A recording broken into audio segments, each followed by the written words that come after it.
Now, do you have to talk in Yiddish if you are a Messianic Jew? Is that still part of the program? I think you at least have to do the hand motions. I don't. I think it's too much. She doesn't do any of that, so I think maybe I have to have a talk with her. Yeah, no, she needs to do that more. Yeah, I agree. Like, Harry, it's not, I think you and I need to go it's have not a little. Shabbat, Give a Hebrew lesson. Yeah, just how to talk in Yiddish, how to move your hands around, how to complain about everything, how to read signs for no reason. Put a shukar up. Yeah. Put the tent up like you would in the Exodus, and you're walking for 40 years in the desert. I think we need to educate her on the stereotypes that are kind of fun that she's missing out on. I think she needs to find a desert and spend 40 years in it, and then she'll understand. Well, wait a second. She's trying to be authentic because Christianity is not authentic.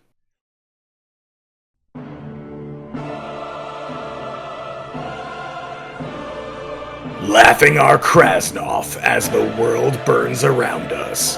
This is the New World Order broadcast, coming to you live from the end of the world. Not crazy. Take a look. It's going to be the emperor went to Epstein Island and ate people. And you know they do that. You know they eat babies. That is not... It's true. So it's not just the dogs and the cats. It's not just the pets. It's not just the dogs and the cats. They're full-on vampires. And everybody still thinks I'm crazy, but I'm not crazy. They're full-on vampires. They love the taste of human flesh, and they drink human blood. They do, I like the fact that the Tucker. crowd's Stop actually staring at me cheering. like That's that. Freaking me out, man. Because you spent your life in the entertainment business, so I think you have some authority on this. Oh my God. She's giving the game away. And listen, I love Roseanne, but Roseanne, you can't give the game away. What are you doing? Listen, man, you know that I love the taste of human flesh, and I've spoken openly about adrenochrome for a very long time, but Roseanne's giving the fucking game away, dude. I don't know. Well, yeah. I mean, maybe she just wants to get invited to the barbecue. Maybe she's seen one too many of... What's that artist's name that does the whole... thing that you were showing me? Abramovich, the spirit cooking. Abramovich. Spirit cooking, that's what it was. That was the phrase I was looking for. Yeah, the spirit cooking. Yeah, you know what? Maybe Roseanne is like... I think Roseanne, is she's taking too many, sleeping pills with alcohol, and she's, watching art shows and thinking they're... Yeah, exactly, because that's the only time she's racist. And just sitting there and maybe she should watch those art shows and realize that they're not actually eating people, or... yeah, it was, I'm pretty sure, wasn't the one a cake? Isn't that what it was? Yeah. Mm. Yeah, it was a cake created to resemble the flesh of a human. I just, I don't like somebody in the entertainment business who is giving the game away. She has placed herself as an outsider. And, Harry, I think, we need to take her out. We need to do something about this. No, you take her out. Me? She's too fat, and she's too old, and she's too crazy. Yeah, but he didn't mean for a date. He didn't mean for a date, Harry. Hold on. Yeah, not on a date, dude. I meant take her out. She's fat and old and ugly. I'm not gonna buy her chicken fried steak at the Cracker Barrel. That's asking too much. All right, Harry, maybe this is more your language. I think we need to whack her. Yeah, okay.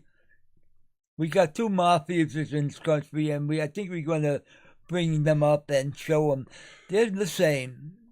The name's different, the rules are different, but there's still a mafia. Right, so the one was you back in your 20s, and the other one is the American government. I think that's pretty much the point. Yeah, well, they're not. after. It took a long time to find out. They're the same players. Yeah. Well, guys, I came across this video the other day. Harry brought it to my attention, and it's very disconcerting. I do not appreciate Eating people? being I love eating people, but I do not appreciate being called out like this. So we may have to take her out with the Marjorie Taylor Greene Jewish Space Laser program. Talking Head, I may give you your credentials back so that you can take care of this for me. Would you be willing to take out Roseanne Barr? I mean, again, like, are we talking country fried steak at the Cracker Barrel or what? Do they have to be mutually exclusive? Can't we do one and then the other? I mean, Oh, no yeah, particular sure. order. I mean, you could all you have to feed do her is, like- country fried steak after you vaporize her, I guess. Well, Yeah. I would say you do in the reverse order. You sit there and let her have the meal, and then you just, like, sit there and be like, now here, hold this bit of vegetable oil and these popcorn kernels, and dessert's coming. Yeah, so that way you vaporize the target, and now you have dessert. That makes sense. Exactly. I have popcorn. All right. Well, Talking Head, unless Harry, if you want to vaporize Roseanne Barr, I can give it to you. Otherwise, we're giving it to Talking Head. She's a whistleblower. Yeah, I'm not a fan of people calling out my order, and this is a really big issue for me right now, especially. So I'm going to show you guys something else here. Let me get myself on the screen. So this is very. Is it a important, Jack guys. Link's jerky commercial? This is extremely important. So I have Okay. been invited. Where is it? Oh, it's right there. That's in the corner. I got to go like this. So I have been invited by Mr. Norman Nelson to join the Illuminati. I'll read the message Who to is you guys. Norman Nelson? What's that? Who is Norman Nelson? Apparently, he's the head of the Illuminati. We'll check out his Facebook profile in a second. But, yeah, he sent me a direct message on Facebook. Do I've you been want me to read this out in like a sultry, like kind of Spanish voice? That'd be great. Could you? Yeah, that'd be great. Go ahead. Hello, my friend. We are offering you the opportunity to join the Illuminati organization and work towards the realization of your dreams and goals. If you identify with the values of the Illuminati, this is an opportunity you cannot miss. For the first time in a long time, the Illuminati is inviting a select few people from around the world, and we believe this could be a great opportunity for you. Let me know if you are interested. Well, I'll tell you what, man. When you put it like that, how can I say no? Dude, I came. My pants are shorter. I'm not quite there yet. Gone up. The hem has gone up. Yeah, the hem has gone up. I'm not quite there yet, but I mean, I thought that this was a really special opportunity for me. Of course, the Illuminati. Now, I got my edict from Davos to begin the podcast on behalf of the New World Order, but the Illuminati is something very special, Harry. I have been invited to join the Illuminati. I mean, that's pretty badass. Good. Yeah, I mean, let's check out. He's just check like, out good, this guy's good. profile. Yeah, it's fine. It's fine. Harry's Good. always happy for me. It doesn't matter what it is. He's always happy. Like, hey, as long as you're having fun. As long as you keep him busy. So, yeah, he's Well, at Norman least Nelson. keep him busy. He's got 180 friends. I feel like And- that's a little low for the Illuminati. I feel like Well- New York, Florida, like I feel like so real quick, let's look over this profile. So he lives in New York, Florida? Yes. Hmm. There is a New Is that, York and is Florida. that a place? Okay. I just want I to make did. sure. Well, I looked it up because I Okay. keep getting spammed on my Facebook profile by these diet people. Okay, yeah, you should be that. Harry, did I tell you about this? Yeah. Yeah, I did. So Don't worry about them. I'll get you fat. I'll get you I'll fat. keep cooking Oh, for you. Lord. Hey, listen, man. If you're cooking, I'm eating. That's the way it is. I'm gonna make you a pasta you can't refuse. Yeah, seriously. No, man. Every time I try to go back to keto, Harry's like, "Here's some ravioli." I'm like, "Motherfucker." Okay, fine. Hey, cheese ravioli, bada bing. Bada bing. And yeah, so it ends up in my belly. But yeah, so I keep getting spammed by these weight loss people. So what they do is they friend you on Facebook so that they can tag you in a post and it ends up on your profile page, right? So the weird thing, so the funny thing about this profile is, yes, first of all, now the Illuminati talking head is supposed to be a clandestine organization. Having only 180 friends doesn't necessarily mean he's not a representative of the Illuminati. However, the weird thing about this, and that did catch my eye, that New you York, have Florida. a mutual friend? Yeah, we have a mutual friend, and it's one of the diet scammers. And Nice. yeah, Nice. and also New York, Florida is where one of the diet scammers was telling me that they live. When I called them out on their shitty English, I was like, listen, man, you're like obviously like a white girl that says you're from Austin, Texas, and you're talking in broken English, like super bad. I mean, I'm not buying this. Or you know, wherever. You're like, oh, I live in New York City, Florida. I was like, dude, there is no New York City, Florida. There's a New York, Florida. So I had to look it up, you know. But I was like, there's no New York City, Florida. So fucking go back. First of all, get a picture up on your profile because you have nothing. You just have posts. Second of all, figure out where you're from. And third of all, learn the fucking language. I told him, I'm willing to help you scam people. If you follow these 3 steps, get a profile picture up, learn the language, and say that you're from a real place that actually exists, and I will give you the Facebook profiles of people that I know are fucking gullible enough to go in for whatever you're trying to do here. Get back to me when you have these steps completed. And you know what this person's response was, him or her? I'm guessing it's a he. Okay. Yeah. And they Meanwhile, they removed themselves. No, we're still friends. We're still friends. We're still getting along well. But also, Yeah. note that they joined in November of 2020. So obviously this has to do with Fauci and their plant, you know. Is it 2020? Seriously? Yeah, joined November 2020. Oh, wow. Where's that? Oh, yeah. Jesus. And no posts. We are friends. No posts. No posts It's been available. 5 years. It's like a weird conspiracy theory version of a bare naked lady song. It's been 5 years since I joined the thing. Oh, you're yeah, I remember that from How I Met Your Mother. I know what you're talking about. Yeah. So our one mutual friend happens to be one of these diet scammers. But the funny thing is that I've been joining a lot of occult, paranormal, and Satanism groups adjacent groups, yeah. Facebook. And there's this one group that I just joined where every single post that somebody puts in this group, there's this woman who comes on and she replies to the post. Doesn't matter what it is. She replies to the post the same message every single time. That's super long.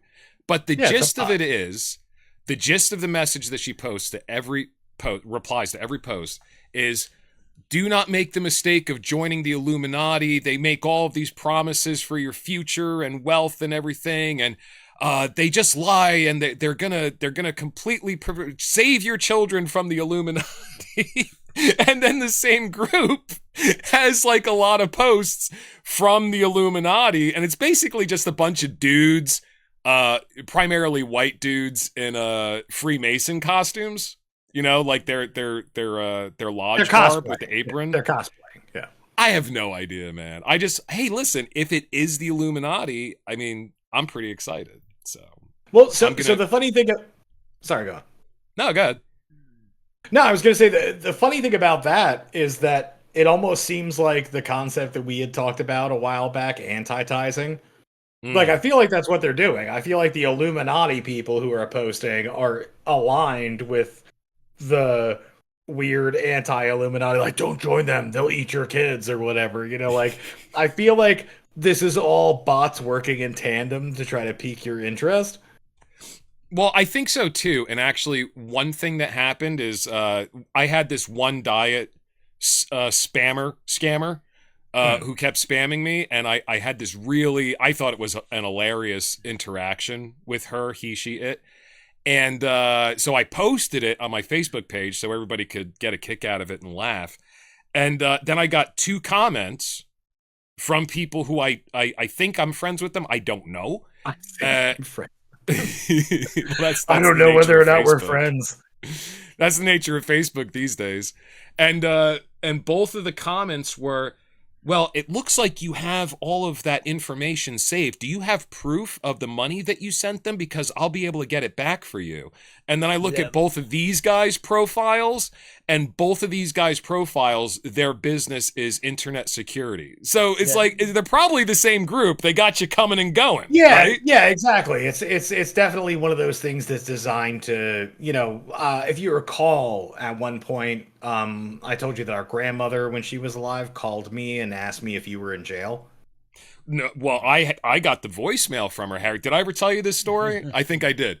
So I woke up one day late, as is my nature, and I have a voicemail from my grandma, the sweetest lady ever.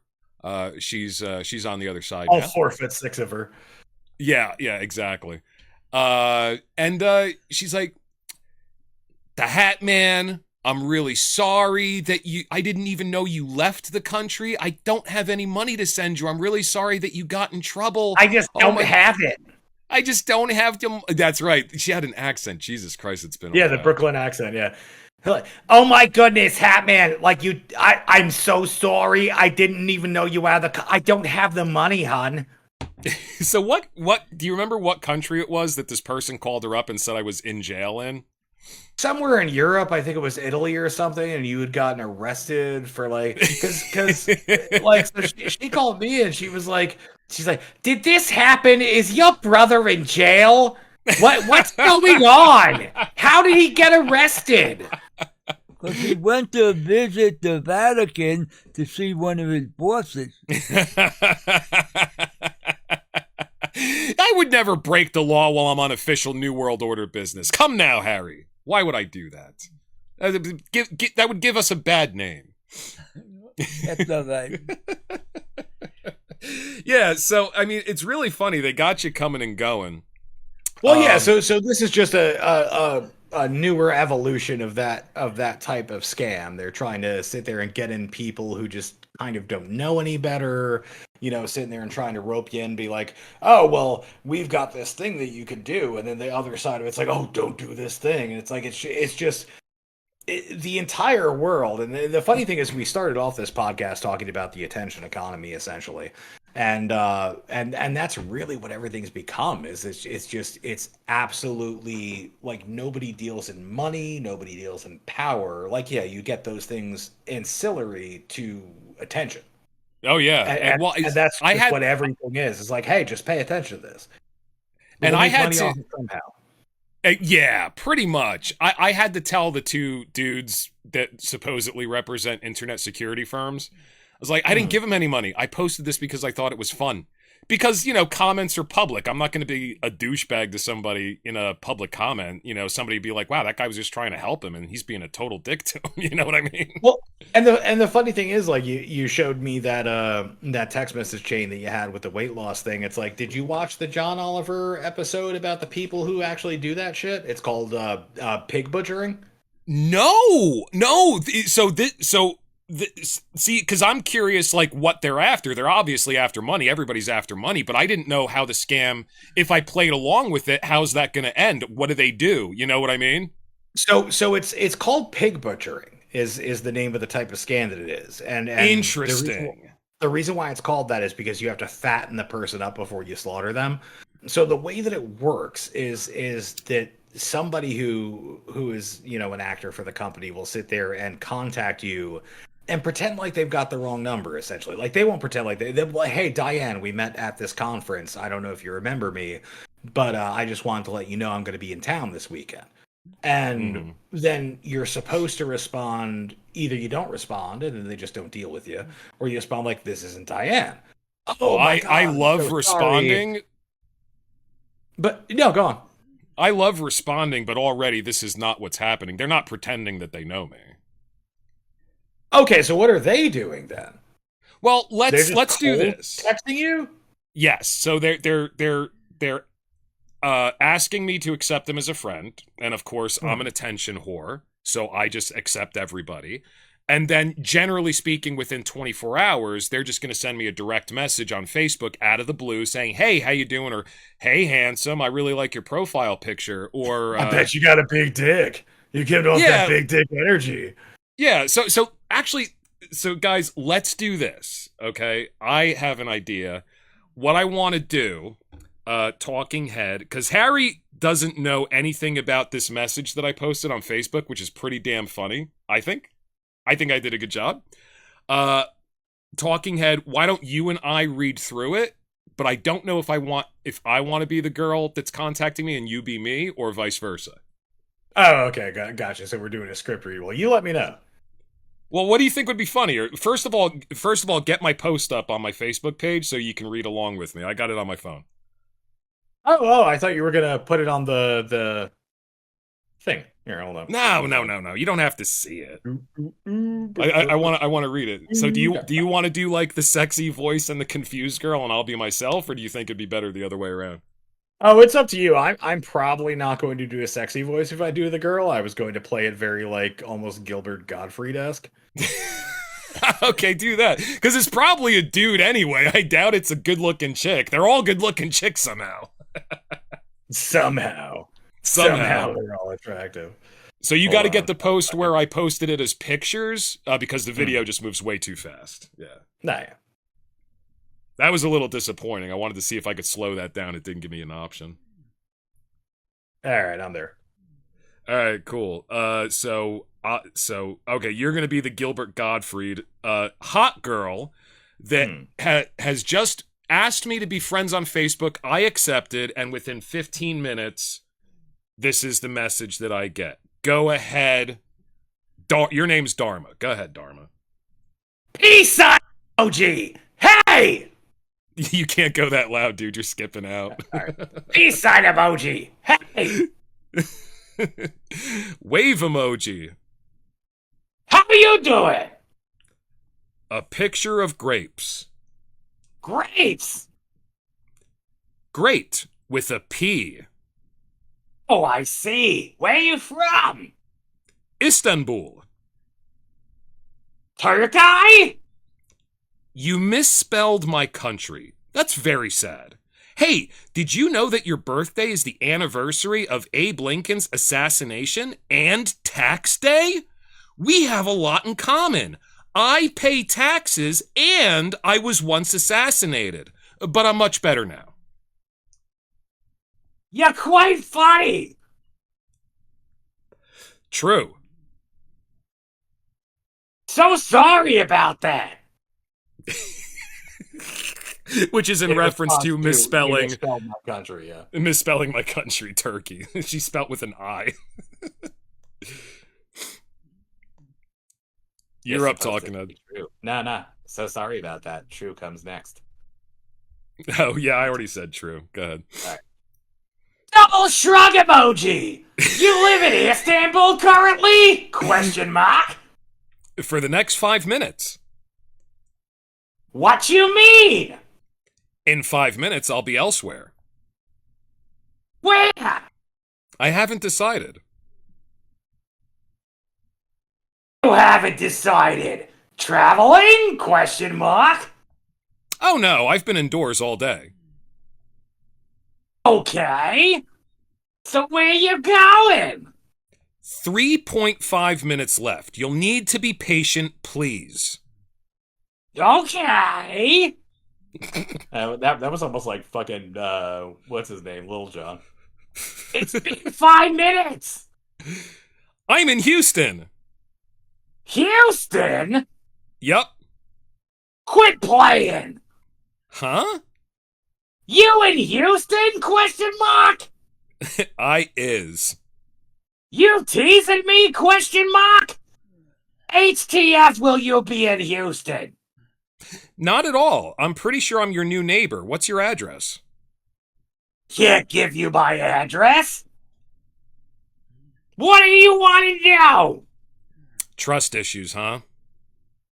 Not trust issues? Question mark. You want to see me? Question mark. come on over. I'm directly across the street from you. Don't bother knocking. Just come on in. You don't even know where I live. Sure I do. I live there too. How could I not know? Question mark. Across the street from you. Which street? Question mark. Yours. I'm making cupcakes. LOL. Stop kidding. Fine, they're store-bought. Talk about a killjoy. Can you go back to the store? Question mark. Fine, busted again. They're from a dumpster at the truck stop. I'm not going to reply to you again. Bye! Okay. Okay. That was a little Wayne. Anyway, I was Little John, yeah. Anyway, I was pretty proud of that. So, yeah. So I've been getting hit hard by the weight loss scammers, and I have another announcement here. I think I talked to you about this the other night. I introduced Harry to Anarchy. Good. And found out who I am. Yeah, so I introduced Harry. So Harry, you love just going on the internet and trolling people. Yes. It's kind of like your thing. Like any tax service, especially during tax season, like right now, Harry has a lot that he wants to say about tax season, especially because like I said, this is his Christmas. Oh yeah, exactly. And this episode is actually coming out on the 15th, which was Miss Dharma's birthday, who we were just talking about. So I introduced him to Reddit because he's been kind of stuck on Facebook, right? Yeah. Yeah. So I introduced you to Reddit, and it's like some of these groups have like 1.5 million people, and I looked up a few groups for you, and one of them was there were a couple Anarchy. Then and all I did was put in 16th Amendment never ratified and income taxes are illegal. And then most of what I got was like Anarchy. And this is cool. Anarcho-capitalism, which I had never heard of before. Anarcho-capitalism. Yeah, I've heard of that. Okay, well, Harry, I'm not like 100% on like what the technical definition of that is, but I've heard that phrase before. Well, Harry, you actually were watching a podcast from that page. So what did you learn? What about anarcho-capitalism? It's a group that is exposing the real truth about what the governments are about. And like I said, we all got different methods how to deal with them. And I'm trying to get into them to give my system in, and maybe I'd be able to get some followers. Maybe I'll get as famous as Urban Schiff. Sorry, go ahead. No, go ahead, talking it. No, I was just gonna be silly. I was saying we've all got different methods, but we all smoke the same meth. So I want to bring up. Hang on a second.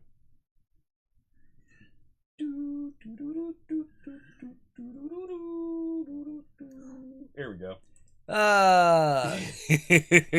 My protest. Yeah, so Harry, I saw this that you were sitting there, and so you went to counter protest. Yes. The protesting the government. Yes. Okay.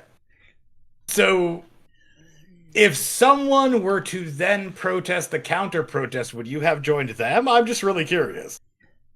Well, we were outnumbered about 20 to 300 in Milford.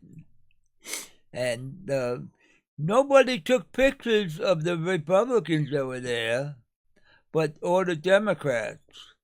Little disappointment, but they got another one coming on April 19th.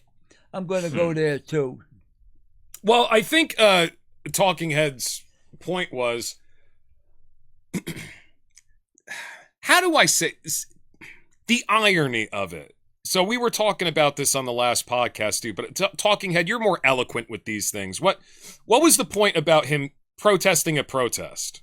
Oh, I just thought it was interesting that as anti-establishment and anti-government as he is, there was an anti-government protest, and he was protesting the anti-government protest. Yeah, and I think, I kind of agree with Talking Head there, Harry. You are so anti-establishment. You're so anybody telling you what to do in any capacity. You are so anti-authoritarian. I figured you would be completely behind people who were protesting the government, no matter their politics. Bring the government down. They all suck. Exactly. So that's why on the last podcast I said, dude, I do not think that you are a Republican. I do not think that you're a libertarian. I think you're a fucking anarchist. Well, you got to get in the back door sometimes. What do you mean the back door? I mean, you got to play the part of a Republican to get inside them, and then you infect them. Oh, so we're going with like a virus strategy. I like it. I am a human virus. So I guess the big question is Harry familiar with V for Vendetta? Oh yeah, that's that. You know V for Vendetta, right? You've seen that movie. Yeah, the guy with Vendetta. the Guy Fawkes mask and everything. Yeah, you like that movie, right? Yep. Yeah, he knows it. I was just curious because I figured he would like it. Oh yeah. I'm pretty sure. Is it fair to say it's one of your favorite movies? Oh, definitely. Okay, I figured as much. But yeah, so I got him into these anarchy groups on Reddit. I was like, dude, if you're gonna troll, Facebook is not the place to do it. There's like no audience. Go over here. You got like 1.5 million people in some of these groups, even anarchy groups. I mean, you got a huge audience to troll. Knock yourself out. So that very night, I'm getting ready to lay my corpse down in the coffin for the day, and I hear a podcast coming up from across the bunker. So I walk in, and he's watching an anarchy podcast, and he looks over his shoulder and he goes, "I know that guy. I gave him money when he was in jail." Right. Oh, that's fucking funny. That was Rosen Larkin. Okay. He got put in jail in Waymont, Pennsylvania. Yeah. About 2006. Okay. And what did he go to jail for specifically? You told me, I forget. He challenged the IRS. Okay. That's it. And he gave the same information I got, but he made the mistake of challenging them open. Yeah. So they took him up on that. But him and his wife both did time in jail. But like I said, that's a badge of honor. He's been in the battle. Yeah. Yeah. I just thought it was amazing. Like, I introduced you. I was like, dude, I think these are your people. Anarchist. And he's like, oh yeah, there's one of my people. Well, that's literally what I said. That's what I'm saying. I introduced you to the groups, I was like, I think these are your people. Oh look, it's one of my people. Yeah, exactly. He's like, oh, I know that guy. I gave him money when he was in jail. He lives right in Pennsylvania, about an hour from here. That's fucking great. Yeah. So, I got other people that I know. But like I said, some of them are dead now and some of them are still alive. But some of us still made it. Yeah. They didn't get us yet. Yeah. So, I mean, just my point was, stop hanging out with Republicans and libertarians, man. You can hang out with them. You can be friends with them. But, they're not your people. Your people are the fucking hardcore anarchists, man. It's an alliance of convenience. Sometimes they walk away from me because they shake their head and they don't want to hear what I say because I get too deep. Right. And the other thing that I think is really funny, and we're gonna go on the tax thing in a second. I know you're ready, Harry. But the other thing about your experience when you went out to go do these protests is you found videos of people from the protest that admitted that they had been paid. Is that correct? Yeah, definitely. Yeah. They came from out of town. Oh my God. Hold up. So I need to address this real quick. We're addressing it, Talking Head. We're working through it, but if you want to stop everything cold so that you can pontificate, go right ahead. There's a funny thing that I saw on Twitter. So like somebody was sitting there and be like, oh, all these people are being paid by, of course, George Soros because he's king of the Jews, apparently. He's king of the Jews. Jesus. But so the funny thing is they posted their proof because somebody was like, prove it. They posted their proof. Their proof was Facebook ads asking for help at merch stands. So it's like, that's just opportunism. That's somebody who's like, oh, you know what? We could probably make a couple of $1,000s if we show up at this protest with signs and t-shirts. Oh, like these weren't people who were paid to protest. These were people who were being asked to be employed to run vendor stands, to sit there and sell merch to make a quick buck off of the protest. Oh my God, that's brilliant. Why haven't I done that yet? I know, Jesus, that's smart. So it's like super smart, but like, yeah, this was the evidence that George Soros paid everybody. I was like, ugh. Okay, well, Harry, you did see a video where a young lady was saying that she got paid $100. $100. Yeah, to protest. To show up. Okay. To show up, and another $10. Because she had her own sign. With her own sign. Right. And she had to go see a woman with purple hair that was running the thing. Of course. And at the end of the protest, she was given cash. It was cash in an envelope. Cash in an envelope, so that's not even like trackable at all. Yeah, well, it makes sense. So I do want to open. No, I want to give pushback. The cash in the envelope doesn't make sense because all these NGOs would sit there and want to sit there and be able to claim this as nonprofit work and have a paper trail so they can get more money from the government. Yep, but. I mean, I want to open up this vein of discussion because this is interesting. And this is something that I haven't spent a whole lot of time thinking about. And this is a good conversation to have. Let's assume for a second that this is actually happening, that people are being paid to. By the way, there's a term for it. It's called astroturfing. Oh, yeah. Okay, so I know what. Yeah, of course. So let's assume that, but this astroturfing can be a lot of things. This specifically is happening in the political arena. That people are being paid to show up at protests, so that they're padding their numbers. And Harry, you were there, and you said most of the people that you saw were from out of town. Well, 2/3 came out of town. Okay. And it was like more people than should be in Milford. Oh, yeah. I mean, it's like 200 people. That's like the population of Milford. So everybody in Milford. I've been to Milford. Yeah. I know. Okay. So you understand that this looks a little hinky. You know what I mean? So without litigating it, let's just assume for a second that this does occur, that people do get paid to show up at these protests and they bus them in and all that. They even give you an extra $10 if you bring your own sign. Sure, it happens. I'm not saying this is false. It happens on both sides, definitely. Yeah. Yeah. Okay. So I just think it's so funny. Like they're gonna give me $10 extra to show up at my own sign, dude. I would have like any sign. Are there stipulations? Can you imagine if we could make any sign that we want? I'd be like, okay, I'm gonna have some Flaming Hot Preparation H. Yeah, I'm gonna have some. Oh yeah, exactly. Preparation H. They commercial. even had a picture of a group from Milford that was sitting in a diner that they said, we spent our day keying Tesla cars. Right. Yeah, Elon, I think Elon got played for a chump with this whole Doge thing personally, but we can open up that level of discussion too in a second if you guys want. But sure, that's a funny one actually. I've got some I don't hate the guy or anything. He's just trying to be the first trillionaire. But yeah, I've got some opinions on that.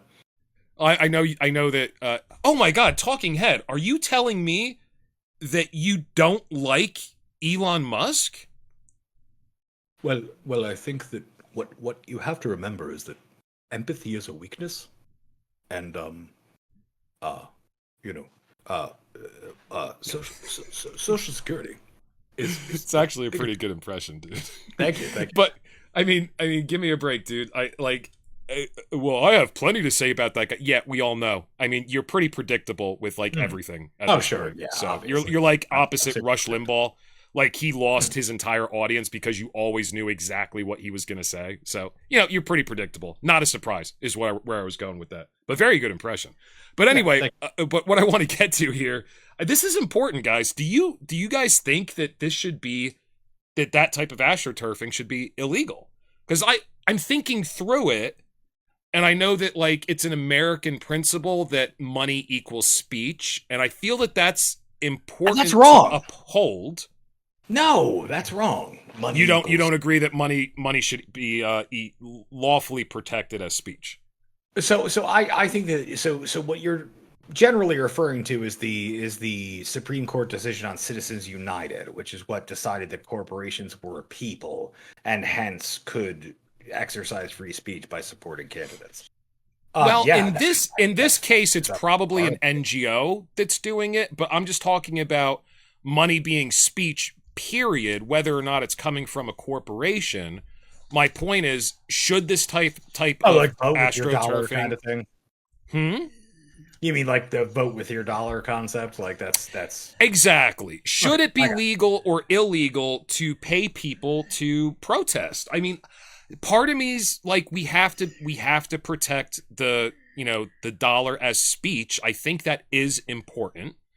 However, part of me's like, dude, if you have enough money, you can just build out of your imagination a socio-political movement, and that's not good for anybody. Sure, and that's what billionaires on both sides of things have tried to foster in different electoral races and things like that. My big thing is that the cash as speech I kind of disagree with. So it's like, go ahead and convince me, because like I said, I can see this from both sides, and I've thought about it, but I can't come to any conclusions.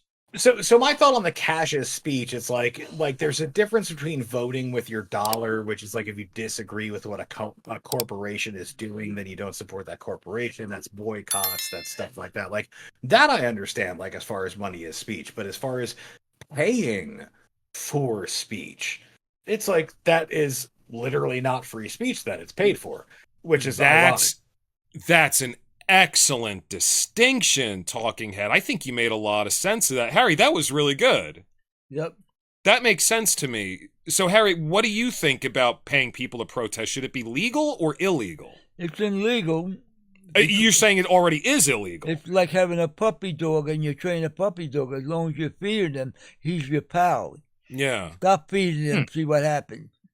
Yeah. No, it's like the reason a why raccoon there's actually friend next door.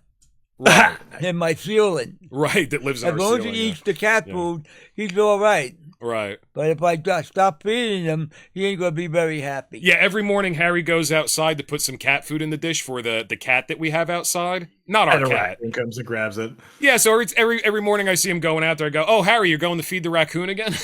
That's funny. You know what? I joined a raccoon cult. I think I've talked to you about this. No, and I don't think you have. Yeah, so there's this funny trend that was going on Facebook, as a quick aside, where like people were posting images that sit there. It says like, I joined a raccoon cult, basically, like with a little page with like a raccoon, like, it's really great. But so I'm a part of these pages that call themselves raccoon cults, and they've just got like tremendous videos and images of raccoons and stuff. So it's very funny that you're bringing that up, because like I'm 100% down with the raccoon shit. Gee, I didn't think you were that old. Remember the honeymooners back in the 80s? Well, you was an old guy. It wasn't the 80s. Hey, bang, zoom, right to the moon. Yeah, got a Harry, statue outside the Port Authority. We had reruns of that shit. We were watching the Honeymooners. We both seen the Honeymooners. But is there a raccoon cult in the Honeymooners? What's the relevance there? It was a actual club. Oh, is that right? Oh, that's right. It was like the Elks, and so that was the secret guys club that he was part of. I forgot about that. That's funny. So this is probably where your Facebook groups got this from. Is probably the Honeymooners then. It's possible, but yeah, they just post raccoon stuff. I just sent something to your phone if you want to take a quick look at it. It's a taxidermy thing. I don't know if you wanted to, but yeah, this is the kind of shit that I end up running into because of these groups.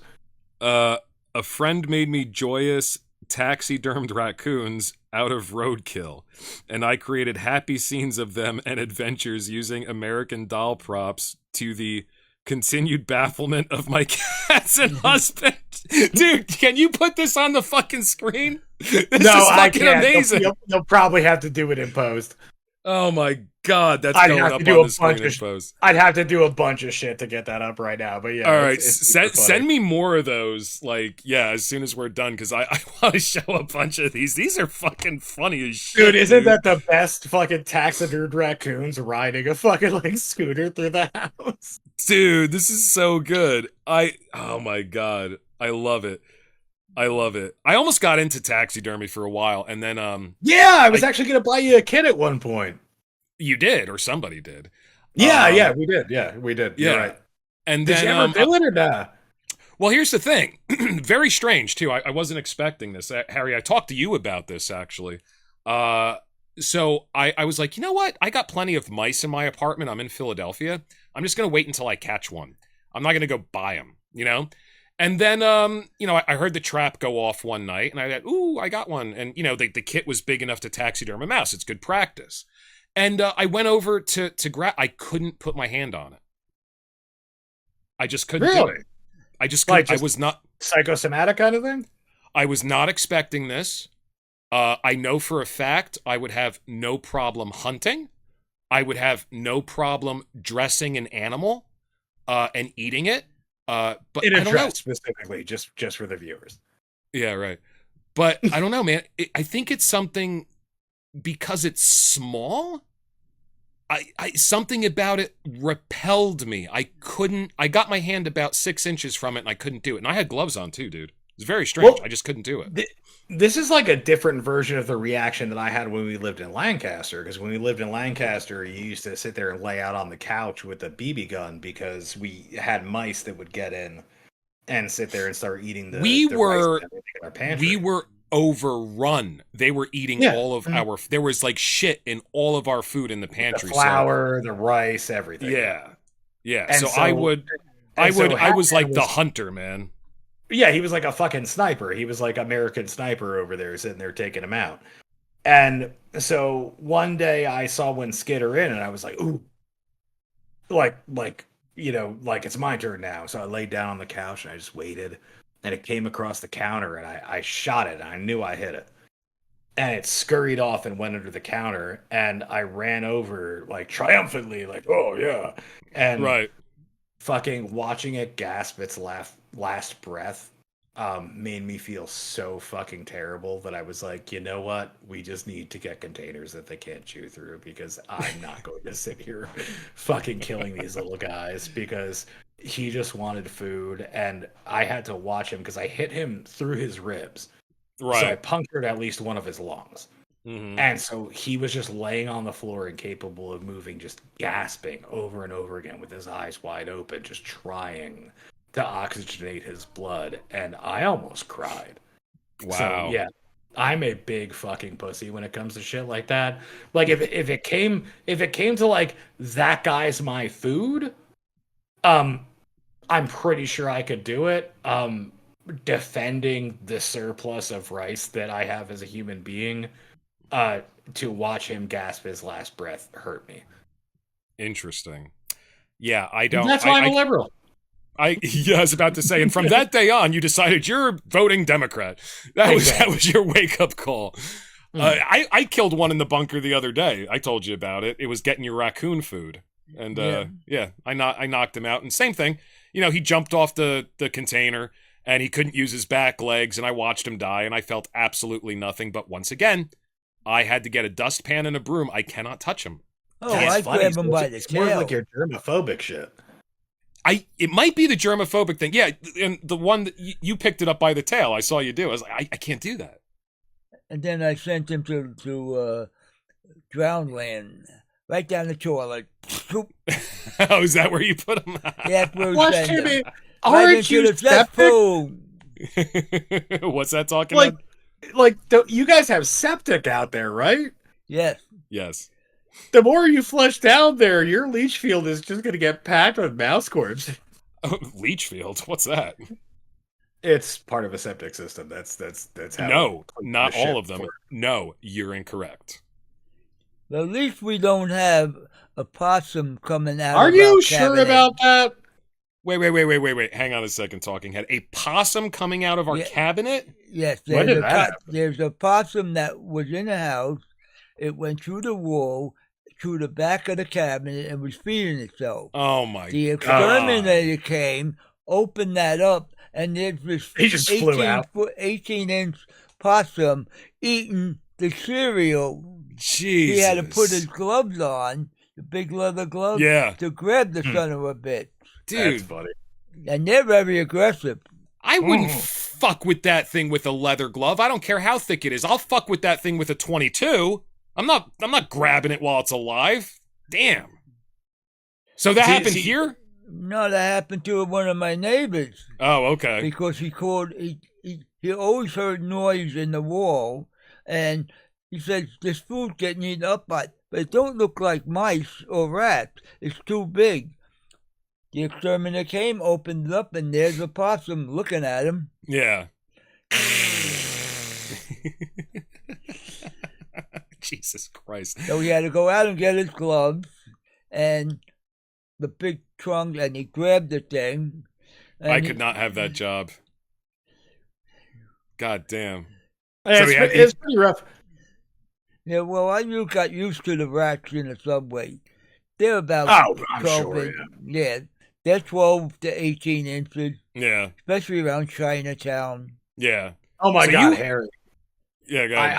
I used to work in Patterson for the phone company, and they've got CEVs, controlled environmental vaults, for the phone lines, the phone equipment, and everything. And there was one that was like on Main Street in Patterson, and I don't know if you're familiar with Patterson, but it's like a shithole kind of town at this point.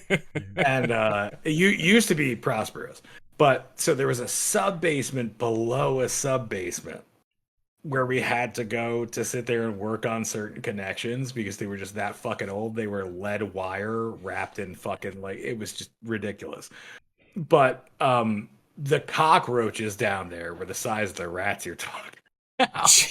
And the rats were the size of fucking raccoons. Well, I'm sure you saw some of that stuff in the. Oh, I'm sure he did too. That's what I'm saying. Like, I can relate. Yeah, that the subway I've heard has like monstrous fucking vermin in it. Yeah, but no alligators. No alligators. Yeah, well, thankfully. So you worked in the subway for how many years? 33 years. 33 years. Turdy tree, he said. Get it right. And what? So you didn't start off in the subway though. What were you doing before that? I started working with the bricklayers union. I got to the subway. Took a big pay cut from $14 an hour to $5.50 an hour. Mm-hmm. But now we're talking. I was going to say we're talking back in the 70s though, right? Yes, I was making $14 an hour in 1968. That's crazy, dude. That's good. That's good money back then. Oh yeah, yeah. Well, you want to hang 40 stories in the air on a hanging scaffold? I certainly do not. I hung 90 stories on the World Trade Center. I didn't worry about. So you're the one who painted the thermite on it. No, there's a lot of things about the World Trade Center people don't know. But here, hold on. I'm gonna do this real quick. I understand. Ooh, he did this. He said, "I understand." He did this. Yeah, well, they had a guy that got paid 2 days' work, $20,000 a day, just to change the light bulbs on the antenna. Seriously, just because of how dangerous it is to go up there? 2 days a year, he got $20,000, and he took a big bag of light bulbs on the antenna that used to go 14-foot drift like this. Yeah. It was the ABC antenna. Yeah. So, hey, good job. You know how much those guys get I might paid do now? that. Good, dude. You just said you're afraid of heights, didn't you? I totally am, but tell me how much they get paid now. I'll consider it. $20,000 for 1 day. I don't know how much an hour that is, but a year. It's a great deal of money. Well, wait a second. 20,000 a day or 20,000 a year? 20,000 a day. Yeah, but they only work 1 day a year. Is my point. 2 days.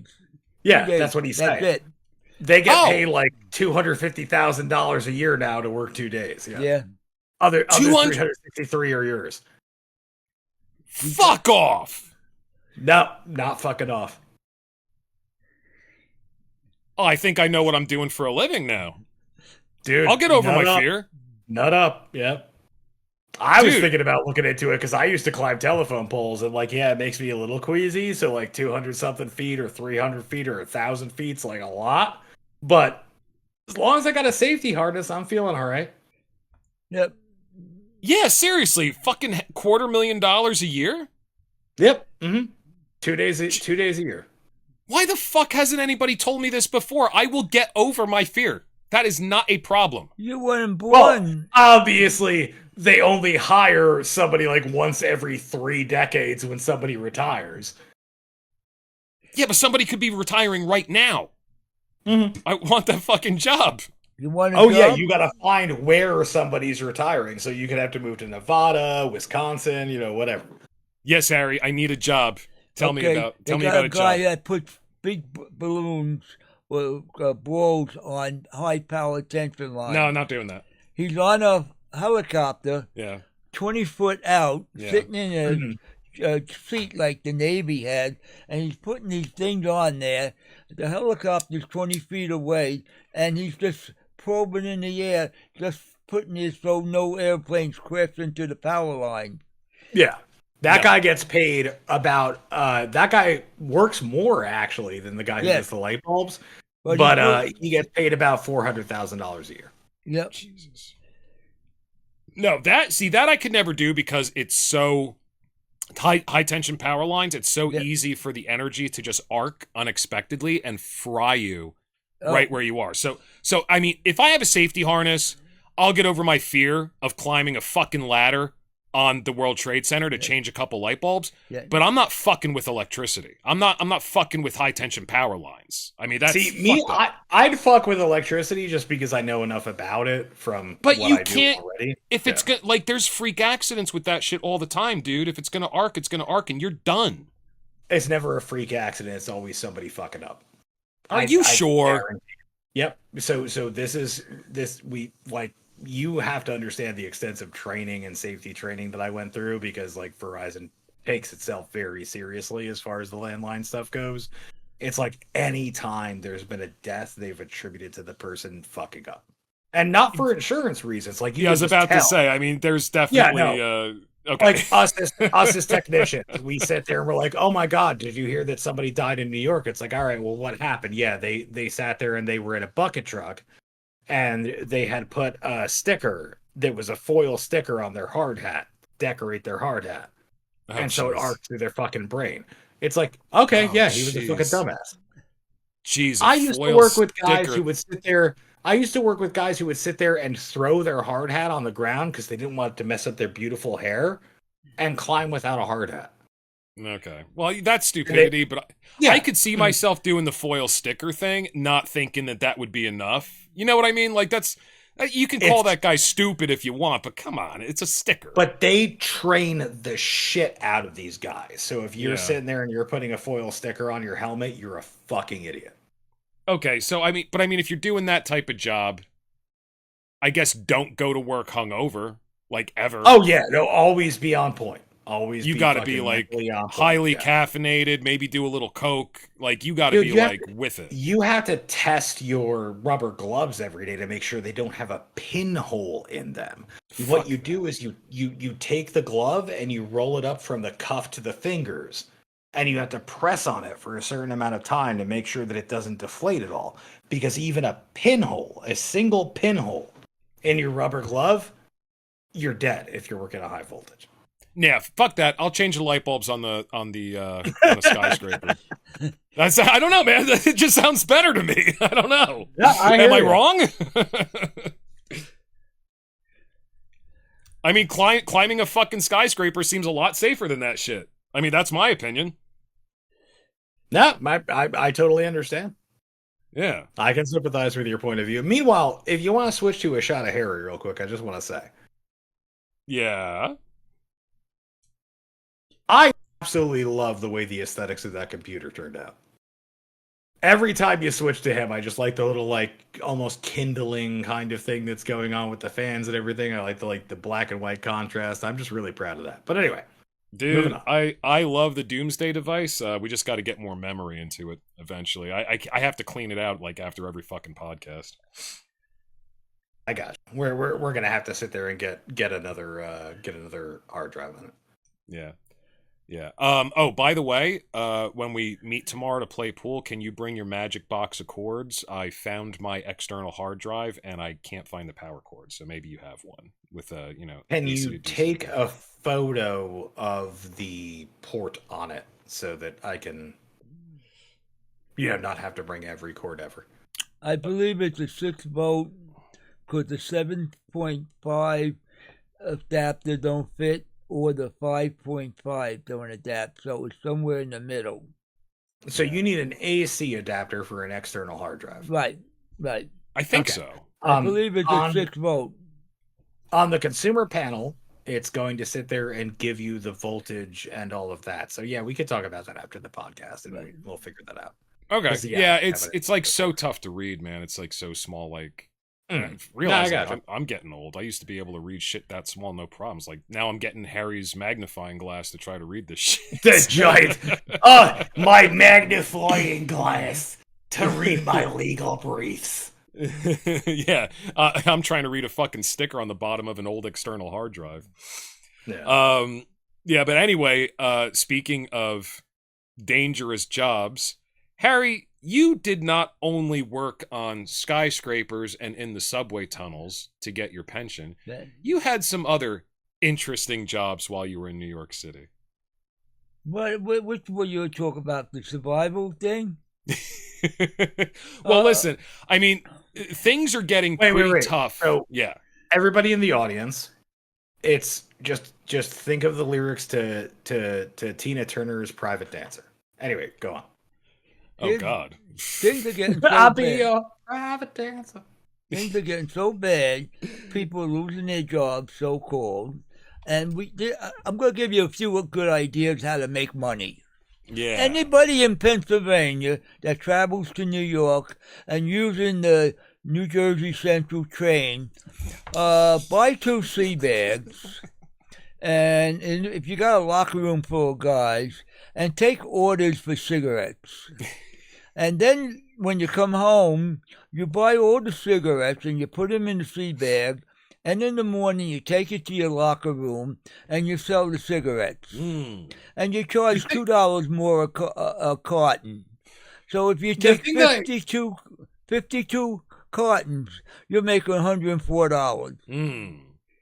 Even if they charge you sales tax on the cigarettes, you're still making $2. That's one way to make money. Now, go on. Sorry. There's another way to make money.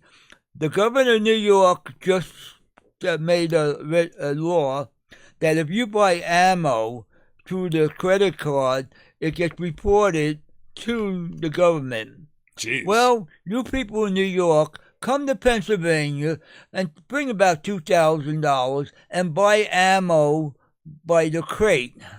And take orders from your friend that have guns and sell the ammo to them at another $2 a box. You'll be saving $5 from the criminal check that you have to take in New York. Now, I mean, things are getting so hard. Things are getting so hard on people. It's a wonder that, this is a really easy way to make money. It's a wonder it's not illegal. Go ahead, Talking Head. So, yeah, no, it is a wonder that it's not illegal. So, a hashtag not legal advice, whenever property that is evading taxation crosses state lines because of a federal crime, not a misdemeanor. 2, I do want to say, Harry, like the one thing that I absolutely love about your outlook on life is that because you are such an anarchist, you constantly have the mentality of somebody who is trying to make money in prison. Like, you are the guy, like, making prison wine, like, fucking selling cigarettes. I fucking love it because you feel like the system itself, like, has imprisoned you here. It's Screw the government. I agree. No, I agree. So Harry, but that's an interesting point. Yeah, I mean, but Harry, you are pretty much like any authority, and you're like, nope, fuck you. You're trying to rope me into something, and I don't want to say it's rebellion for its own sake, because I don't believe in rebellion for its. I think all rebellion is absolutely sacred and serves a purpose. But so how long were you allegedly doing the cigarette and the ammunition. I've been an outlaw all my life. When I had the CB radio, I was a gun runner. And I like imagining Harry as a toddler with just a bunch of like AK like clips duct taped to his stomach, and his parents like sending him over to the neighbors. Dude, I got to show you this picture that we have that he showed me the other day of him when he. How old were you in that photo with all the guns? I was 24. 24. Right. Yeah, I got a picture of Harry when he was 24. I gotta see that. Yeah, he has just as many guns back then as he has now. I gotta see that. So, like I said, I've been doing it for a long time. Well, I knew when I'd get out. Right. Well, listen, I mean, things are getting so hard now, and everybody is so concerned with where the economy's going. If you're on the right, you feel like Biden's fucking you over. If you're on the left, you feel like Trump's fucking you over. Maybe you sell rocks. I don't think that's a good business model. I think that they tried it in the 70s. It was successful once. Maybe diversify a little bit. However, things are getting difficult, and I've always said, if you can't find work, make it. Put on something sexy, get out on the street, and let work find you. You gotta do what you gotta do. And Harry, you're kind of the embodiment of that. You did it. Well, I just put a different character on. It's like we had a guy next door to me that was a garbage driver. Yeah. All right? And the Lufthansa job, he had a relative that got involved with that. He was the driver, and they thought there was only $200,000 involved. Now, when you said the Lufthansa job? Yes, airport. JFK. Now, isn't this that really famous job that was in Goodfellas? Yeah, it's from Goodfellas, Yeah. So you knew the guy that was the driver for this job? Yeah, he was the driver. Because I met Gentleman Jim. Jesus Christ. He was a nice guy, but don't cross him. So, I mean, so obviously, if you were doing the cigarette thing and the ammunition thing and the gun running thing, how long did it take before you crossed paths with some very colorful characters in New York City? Well, I always knew them, but... How did you always know them? You're not Italian. My girlfriend was Carlos Gambino's granny, Okay. and I had to take her to all the affairs. I was her chauffeur, and I met the Godfather up in Yonkers, and I crossed paths with Gotti's son. Uh-huh. And but they wouldn't let me in on the inner circle, which I didn't want to be anyway. I wasn't Italian. I was divorced, and I was a German Irishman. Mm-hmm. So they wouldn't put me in the family. Well, let me ask you a question. If they offered to make you a made man, okay, let's say you were Italian. He can't be. He's not Sicilian. Okay, go on. Okay, so let's say you were Italian. Would you have accepted, or would you have had reservations? I hold reservations to that. Why? I had a friend of mine, Okay, the Fabatori brothers. In 1983, I supplied them with some equipment. okay. They hit on 83rd Street in York that some politicians were running their gambling things. So this was a card game. This was a card game. No, it was a gambling thing they were doing. They were doing the roulette wheel. Everything. Underground casino. Right. Okay, yeah. And they different episode of The Sopranos. Right. And Joey Fabatori had a gang of 5, and he ended said, "Do you want part of it?" I said, "No, I got something else to do." Yeah. On the weekend. Yeah. They robbed them, and I don't know how much they got, but I know 4 of the guys died within 6 months. Jesus. Joey Fabatori ran down to Florida to hide, bought a shrimp boat, and went into the coke business from Cuba to Florida. Jesus. He bought a shrimp boat. That sounds like that. It almost sounds like if you mixed Forrest Gump with Goodfellas. Well, Yeah, I know, right? you got to have money to start a business. So he did. He was always creative. Yeah. Can you imagine, like, if you had said yes, just this one offer that you got, if you had said yes, you probably wouldn't be here today. No, probably would. I wouldn't. I'd be in jail or dead, one or the other. Seriously. Now, what about my other partner, Nick Marisi, Dr. Hollywood, who used to belong to the Arthur Avenue gang, and Fat Patsy used to protect him. He sold coke for $6,000 to $8,000 a week to the pagans. Yeah. And he was a manager to the topless dancers. Okay. And you talk about a guy who had balls. He definitely had balls. What was that talking of? No, it's just I'll be your topless dancer, dancer for money. Anyway, so your buddy was doing $6,000 to $8,000 a week in coke to the pagans. Right. Profit? Yes. $6,000 to $8,000 a week profit. Right. Okay. And they called him on Dr. top of that, Hollywood. he was running. On top of that, it sounds like he was running the strip clubs. He was the manager for the topless girls that dancing. Well, I mean, that's basically a cash business, so it makes sense Right. if you're doing $6,000 to $8,000 a week, Oh, you're going to have to always, have a yeah. way to launder the money, otherwise you can't spend it. So Well, that was makes a long sense. time ago. Yeah. Right now, he's not doing good. He's down in Florida, and he ain't got much long to go, like most guys. Now, is this the guy that when you hooked up with him, you did the shungite business yeah. with him? So your partner that you did a shungite Business with. jewelry and artifacts, Right, and you were selling these things like over the internet. right. This guy He was my manager, and he was Dr. Hollywood for the Dr. pagans. Hollywood, for the pagan motorcycle gang. Did he ever, like, when he was pitching the business to you, did he ever use the word scam, or did he just, like, kind of, like, keep it on the up and up? No, he was a straight business with me, Okay. because I remember Joey Fabatori had to go to a card game in Jersey, Yeah. in West New York. Oh my God! Our aunt might have been the one who was sitting there and serving cocktails at that. That's Could funny. be, because he had to No, go. seriously, she lived in West New York, and she He used to knows. sit there and He serve knows. cocktails. He knows, Yeah, man. it's fucking hilarious. He's setting me up, dude. He knows. Like I said, he wanted to go to card game. He was a big gambler. Yeah. I'm talking about he used to drop $10,000 on a game with no problem. Yeah. And that's how I met him. We did a few things, but you know what? I couldn't hang around with him. Yeah. And he was also a bouncer for the Eighth Wonder club down in the village back in the 70s. Okay. He was one big gorilla.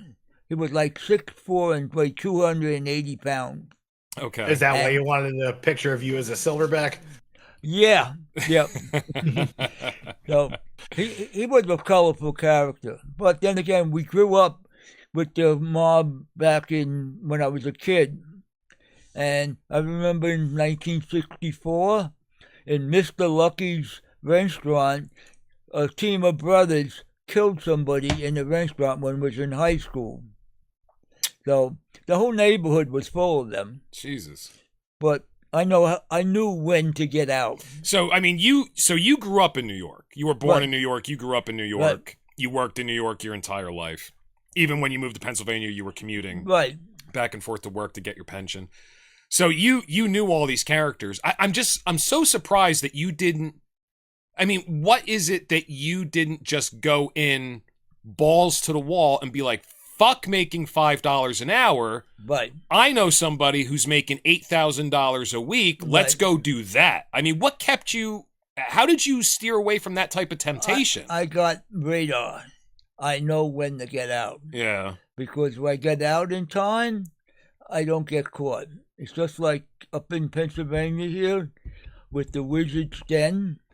Yeah. I had yeah. I was a Wizard's silent Den. partner there. Yeah, so this was a pipe shop. This was a Oh, a head bunch shop. of I got pipes and all kinds of accessories and Tobacco dolls, products. tobacco, Heavy air quotes. and Yeah, very heavy air quotes. statues, like the statues of dragons and all. Yeah, It was an accessory shop. right. So And you started it with your friend. No. I didn't start it. Okay. She had He it. didn't start it. Get it legally correct. No, I Right. only gave her front money to start the pipe business. Okay.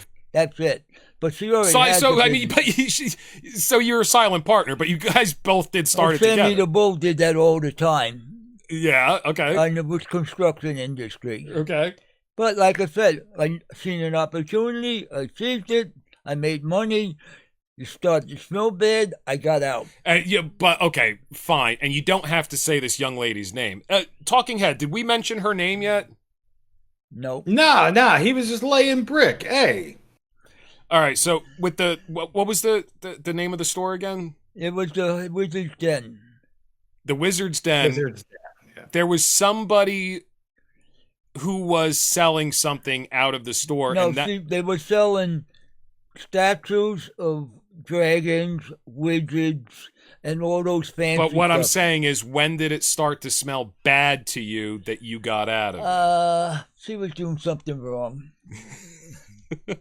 And the sheriff approached me. So something went in those statues or those pipes or something? No. It was something that was her sideline. The Somebody associated with the store had a side hustle. Let's just say that. The pipes were perfectly legal. Right. Of course, the tobacco pipes. Who would ever put anything but tobacco the in natural that? herbs that were legal. The statues and everything was legal. Right. But she went into something else. Right. And she also had a restaurant that I worked with. But like I said, I see an opportunity, I'll take a shot. If I start feeling bad about it, I'm out. Well, I mean, it's smart. Talking Head, you got cut off. What did you say? Oh, I was joking. I coughed. I know you were joking. I wanted to hear it. Listen, mess. Sorry. Okay. Well, no, I happen to know what it was. It wasn't quite on par with that, but yeah. So it seems like you got a pretty good instinct for when to back out of stuff. Although I have to say, your buddy who you did the shungite business with, I mean, how long did he do that for? He never got caught. We did about eight years. No. I don't mean the shungite business. I mean when he was selling to the pagans. No. How long did he do that for? That was early 80s. How long did he do it for? I don't know. But I mean, he never got caught. It was before I met him. He never got caught, so I mean, I don't know. They knew him, but they didn't arrest him. Even the FBI knew he was doing it, and they said, "We don't want you, Nick. Just do your small potatoes. We want the big guys." Okay, so why wouldn't that tempt you to get involved? Because you know he's not going to get arrested. Well, I didn't know that until 2004 when we got involved with the politics. Okay. And we met. Yeah. And once our eyes met, click, something clicked. Okay. And until we dropped some names. Oh, it's magic. Well, no, Right. it's not magic. It was that she seen that I was an opportunist like he was. Yeah. But he did all right. And here's the kicker. He sent his kid to law school, became a lawyer, a top lawyer in Manhattan. You mean his son did? His son became a top lawyer? He Okay. paid for his kid to go to law school. Yeah. And when the kid graduated, he said, "Dad, I got a license to steal.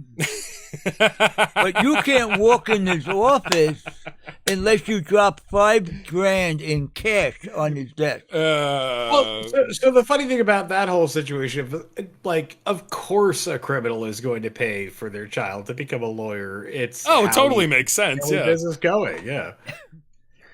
So we lived a pretty full life. At least I didn't bore myself to death. Well, I mean, especially like the gun running thing. I mean, that fascinates me. You said you were on like a CB radio, and you guys were like CB radio, on a that frequency, was my and handle. they got other truckers like letting you know where the cops are and shit. No, we had the Class 3 license for a machine gun in Brooklyn in 1978. Okay. Now, could you imagine that? I don't know what that is. Having a machine gun license in Brooklyn Yeah, I don't in know. 1978. I don't know how hard that was to get in 1978. I'm sorry, talking extremely difficult. It's even more difficult now. Yeah. Well, the thing is, for 20, 30 years, I was transferring guns all over. I showed people how to get guns. Guys in New York couldn't get a gun. So I said, go see your relative in Orange County. Go talk to Joey. Joey's got you. Go talk to Joey. Yeah, Joey will get you something. Just go up into the Heights and go up to the Heights in the Bronx. I tell you what, you go to Tony's, you grab a sub, you sit there and you meet up with Tommy. Tommy's gonna take care of you. All right. My friend Jeff had a motorcycle shop in Ozone Park, and we have silencers, like 1 or 2, and we sell them. He got an order for $100. My radar went up. I said, he's a Fed. Don't get involved. Stupid guy, listen. He got in jail for 15 years. So here's the thing that sorry, go on. It's only making money. Ain't this country about money? I mean, I've said it before, and I'm not the person who made it up, but it does seem like the only crime in this country is poverty. That's it. Yeah, it's a crime to be poor. God, talking to. Oh no, I was going to say the funny thing about silencers is that they're pointless to sell for urban areas, just because they don't work the way they do in movies. Yeah, not at all. No, only in automatic weapons, not in revolvers. That Superman shit you seen in the 50 with that 38 special with the silencer on it, it don't work. Yeah, it's very noisy. The point is that people think it's like, pew. No, it sounds like a gun. The point of a silencer is it makes it more difficult to target where the shot is coming from.